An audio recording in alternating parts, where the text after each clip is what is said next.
¡Acércate, Oye, viejo! acércate. La gente de Sony Computer Entertainment sabía que la gran N no se las iba a poner tan fácil, ya que juegos como Super Mario 64 Ay, ese también juego estaba tenía voz. conquistando a los Sí, jugadores sí, y revolucionando el gaming. Pero PlayStation estaba listo y sabía muy bien que la mejor estrategia para superar a Nintendo era poniendo a la venta juegos de calidad. El año de 1996 fue de los mejores para esta plataforma, pues se lanzaron juegazos como Tomb Raider, Resident Evil, Tekken 2, Wipeout 2097, X-Men contra Street Oye, sí, ese Fighter, juego es Metal Gear buenazo. Solid, Oye, Mortal sí. Kombat Trilogy, FIFA 97, Twisted Metal 2 y por supuesto Oye, Crash Crash. Bandicoot, plataformero que no fue para nada tan revolucionario como Mario 64, pero aún así logró llamar la atención. Qué bonito juego, mejor conocido como Carlos, el topo que gira. PlayStation no aflojaba el ritmo. En el año de 1997 puso a la venta el Dual Analog Controller con dos stick analógicos que dan mayor precisión. Luego lanzó el Dual Shock que vibraba Oye, y además control sumaba con dos vibración, botones más, sí, el L3 y R3. Este control era compatible con la mayoría de los juegos de PlayStation, pero el que le sacaba todo el jugo era el título de plataformas Ape Escape, donde se usaban todos los botones del control. Como una de las bondades del Nintendo 64 era su soporte para 4 jugadores, PlayStation copió el concepto y lanzó el Multitap, con el cual hasta 4 jugadores podían conectarse a una sola consola. Con el tiempo, Sony hizo ajustes a su PlayStation, reduciendo costos y quitando algunas funcionalidades. Por ejemplo, quitó la función de interconexión de sistemas, en el que podías usar algo llamado PlayStation Link para reunir 2 plays, 2 televisores y 2 discos para jugar en una fiesta muy gamer. Pero esto la verdad no era tan usado y la gente no era rica para comprar todo eso. Después de revisar su consola, Sony Computer Entertainment anunció oficialmente un nuevo modelo del primer PlayStation, que conoceríamos como el PlayStation 1.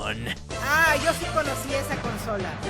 Con su pantallita conectada por atrás. Esta consola era bastante bonita y práctica de mover. ¿Cómo olvidar cuando la metíamos en nuestros pantalones para ir a jugar a otro lado? ¿Sí o no, raza? Para hacerla más portátil, Ahí también se está la lanzó una pantalla. pequeña pantalla Sí, sí, sí. LCD para jugar donde quisieras. Así es. En los más de 10 años de vigencia de la consola, se lanzaron verdaderos clásicos como Spyro the Dragon, Gran Turismo, todos los Resident, Dino Crisis, Legacy of Kain Soul River, Driver, Silent Hill, Siphon Fighter, Medieval, Metal Slug, The King of Fighters, Marvel vs. Sí, Capcom, juegazo. Parappa the Rapper, Mega Man X, Oye, Castlevania, sí, Tony sí, Hawk sí. Pro Skater, Medal of Honor, Need for Speed, Cool Borders, Pac-Man World y un largo Juegazo, etcétera. Un caso especial fue Final Fantasy VII, que fue el juego que popularizó los RPG japoneses en sí. todo el mundo. También hubieron otros títulos sencillos pero muy divertidos, como Toy Story 2, Sheep, Dog and Wolf, Croc, Dragon Ball GT, Final Bout, Tarzan, Clonoa, Bomberman World, Digimon World, Monster Rancher, Yu-Gi-Oh!, Forbidden Memories y Pepsi-Man.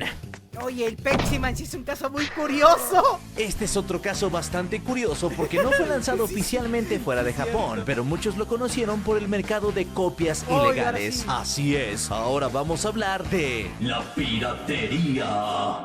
A ver, aquí seamos sinceros. Aquí, por lo menos 3 habrán jugado Pepsi Man en consola.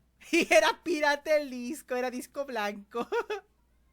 Dato curioso, el juego de Pepsi Man no salió como para hacer juegos, sino para hacer una propaganda para la Pepsi en Japón. XD.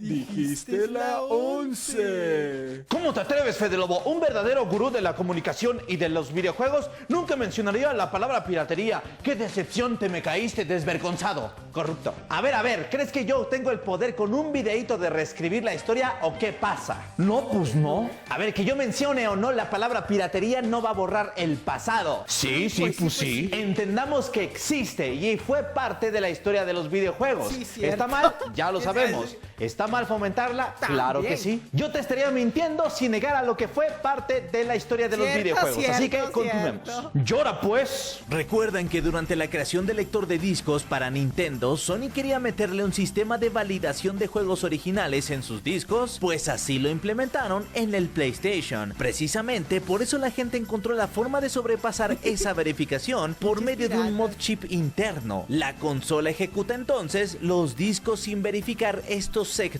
originales, es decir que Nintendo tenía Les estoy toda la diciendo, razón. pinche necio.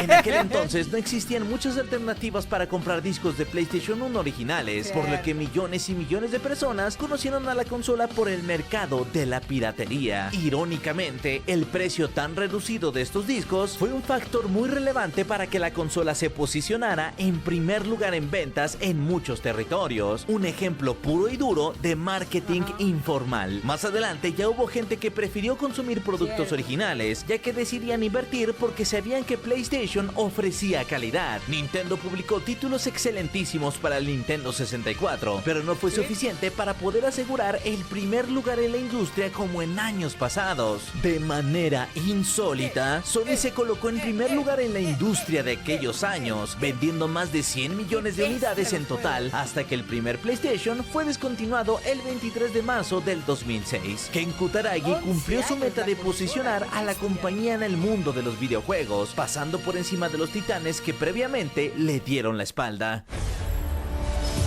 Sí, sí es cierto, sí es cierto. Papeados, literal. Es el güey. Es mi primera vez y hice Victoria Royal. Pero, dato curioso, o sea, sí, las consolas piratas es algo que no deberían hacerse. Guiño, guiño. Pero, por cada consola comprada, se chipeaba obviamente, pero hacía popular a la consola y a la marca. Y a los juegos fue un punto y aparte. Pero la historia de PlayStation aún no se termina. Sony sabía que no podía dejarse cegar por el triunfo del momento, así que desde finales de 1994 comenzaron a chambearle bien macizo para crear el sucesor del primer PlayStation. ¿Logrará la Play superar sus ventas? ¿Qué hará Nintendo para contrarrestar el éxito de este nuevo rival? Michael Jackson sí siguió jugando PlayStation. ¿A poco yo era el único que guardaba el Play One en sus pantalones? Todo esto y más en el siguiente capítulo de la historia de PlayStation. Y bueno, gente, así que dejamos la historia de PlayStation. Gracias al señor Fede Lobo, al Wolfenstein, por su resumen de la primera parte de la historia de PlayStation. Está God. Pero si se dan cuenta, o sea, la historia de la PlayStation empezó a base de una traición. Es como tu ex que tú le engañas y te dices, maldito desgraciado, volveré, pero con armas. Así, literal fue, volveré, pero con armas. y consola. Pero fue God, fue la remontada épica la que se marcó la PlayStation para recuperar lo que perdió literal. Cuando tú mismo creas a tu mayor... Sí, a huevo. O sea, Nintendo tal vez la habrá empezado, pero Sega la terminó de armar. Literal, armaron a su peor enemigo. ¿Cómo chingados se te ocurre decirle no a Sony? Es como si sus animes de héroes fue traicionado, pero ahora es un dios. Algo así, a huevo. Fue traicionado, pero regresa con armas.